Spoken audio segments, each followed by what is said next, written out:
Salut très cher investisseur, ici Julien Malengo et je suis très content de te retrouver pour cette nouvelle vidéo. Bon alors tu l'as peut-être remarqué mais je suis toujours en randonnée. On attend toujours la neige pour sortir les skis. Elle tarde à arriver cette année. Mais bon, on est là pour faire une deuxième vidéo sur tes objectifs. J'en ai déjà fait une pour te dire qu'il était important de les définir. Je te remets le lien par là. Aujourd'hui, on va voir comment être sûr de passer à l'action. Avant ça, bah écoute, je t'invite à t'abonner à cette chaîne et en regarder en description, tu vas trouver plein de liens pour télécharger des PDF gratuitement qui vont t'aider à passer à l'action et à faire de bonnes affaires en immobilier. Donc regarde, c'est tout bénef. Alors, les objectifs.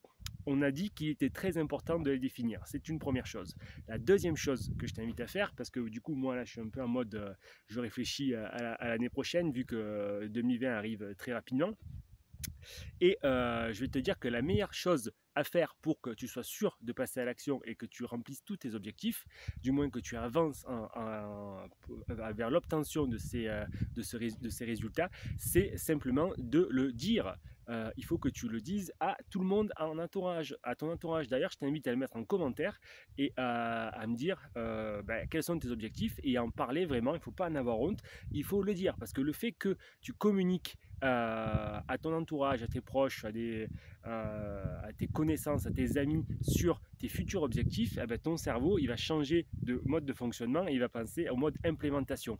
Parce que simplement, tu ne voudras pas avoir l'air stupide, tu ne voudras pas avoir l'air d'être quelqu'un qui parle et qui ne passe pas à l'action. Donc si tu dis quelque chose, à partir du moment où tu l'exprimes, ton cerveau et ta motivation, ça va vraiment être décuplé et tu vas vraiment travailler pour atteindre ces objectifs, quels qu'ils soient.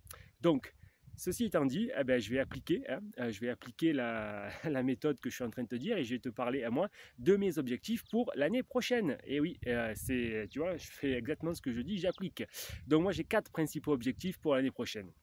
Le premier, ça va être de travailler avec les clients que j'accompagne en coaching pour m'assurer qu'ils atteignent leur objectif qu'on a défini ensemble. Alors que ce soit d'arriver à 1000 euros de cash flow sur un premier investissement ou simplement une petite coloc. Mais on va travailler vraiment ensemble pour être sûr qu'ils achètent le bien qui leur correspond sans faire aucune erreur et qui maximisent le cash flow. Donc tout ça, c'est la priorité de l'année 2020. La deuxième priorité que je me mets, ça va être de finir les achats que je suis en train de faire. Parce que là, du coup, je suis en train de passer en fin d'année au chôme dû. Donc, les investissements, ça sera un peu en pause pour moi l'année prochaine. Par contre, j'ai prévu de réoptimiser un petit peu tout mon parc immobilier. Notamment, donc, évidemment, de finir ceux qui sont en train d'être achetés à l'heure du jour, dont j'ai eu le financement. L'année prochaine, ça va être gestion des travaux de cela et évidemment, optimisation du parc existant. Donc ça, il y a pas mal de boulot de ce côté-là et je vais faire du mieux pour optimiser la chose et on calmera un peu les investissements. Sauf si je trouve une super bonne affaire, mais ce n'est pas dans les objectifs. Du coup, mon troisième objectif, ça sera de terminer un livre que j'ai attaqué il y a déjà pas mal de temps et ça me prend à cœur parce que vraiment, j'ai vraiment envie de parler d'immobilier, de la meilleure stratégie que vous pouvez mettre en place pour éviter d'avoir à faire 4 colocs ou 10 colocs pour avoir votre cash flow et comment est-ce que vous pouvez aller à l'objectif. Vraiment, on est dans le 20-80, ça c'est peut-être ma formation de base. Donc, je vais vous expliquer comment faire et surtout, ce livre va aussi traiter un petit peu du mindset, d'investisseurs, même de l'éducation. Pourquoi est-ce qu'on nous fait faire un bac plus 12 dans la société et pourquoi est-ce qu'on ne réfléchit pas vraiment avant à quoi faire dans la vie, pourquoi est-ce qu'il faut ce bac plus 12 pour au final avoir un job qui nous rend pas forcément heureux. Donc voilà, peut-être que ça pourra servir à quelques autres personnes. Donc on va parler éducation, on va parler levier d'enrichissement, évidemment immobilier, mindset, donc état d'esprit pour réussir et pour aller plus loin et que vous ayez le rythme de vie, le cadre de vie, le mode de vie qui vous correspond. Donc ça va être vraiment du développement personnel en passant par l'éducation et en passant par du coup les effets de levier qui sont l'immobilier notamment et l'entrepreneuriat. Donc si ça t'intéresse, écoute, je serais ravi d'avoir ton avis déjà sur le sujet. Tu peux mettre des petits commentaires dessous et on peut débattre sur le sujet.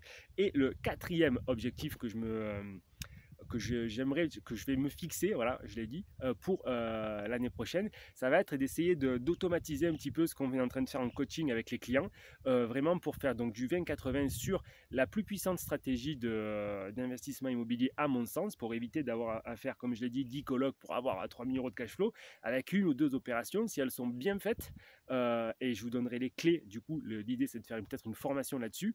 Quelles sont les clés pour maximiser cet investissement et en avoir le minimum d'encours, parce que le but du jeu pour moi c'est pas d'avoir 10 ou 20 ou 50 ou 100 appartements, parce que derrière c'est beaucoup de boulot, autant chez le notaire qu'avec le banquier, qu'avec la gestion des prestataires ou des locataires.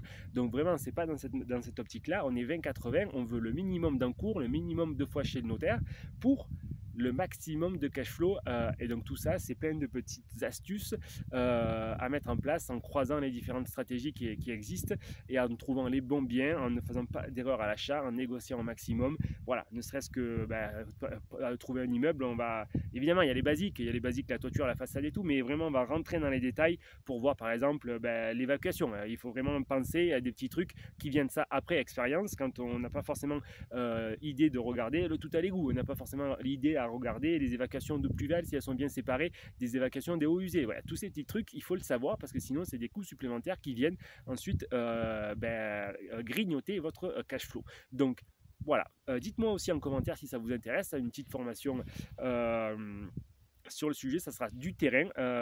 Voilà, on n'est pas dans la théorie comme sur les autres, on sera vraiment sur le terrain avec des cas concrets. En ayant cette stratégie-là, du croisement des diverses stratégies pour maximiser le cash flow. Donc voilà, je serais curieux de savoir si ça vous intéresse aussi.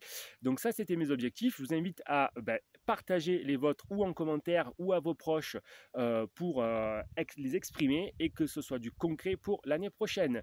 Moi, en attendant, j'attends la neige. On en voit un petit peu là par ici, mais elle est toujours trop haute. Et puis du coup je vous invite à vous abonner et à partager cette vidéo si ça vous a plu, et moi je vous retrouve pour une prochaine vidéo sur l'immobilier ou la motivation, le développement personnel. Ça va venir. Allez, je vous dis à plus, à bientôt, bye bye.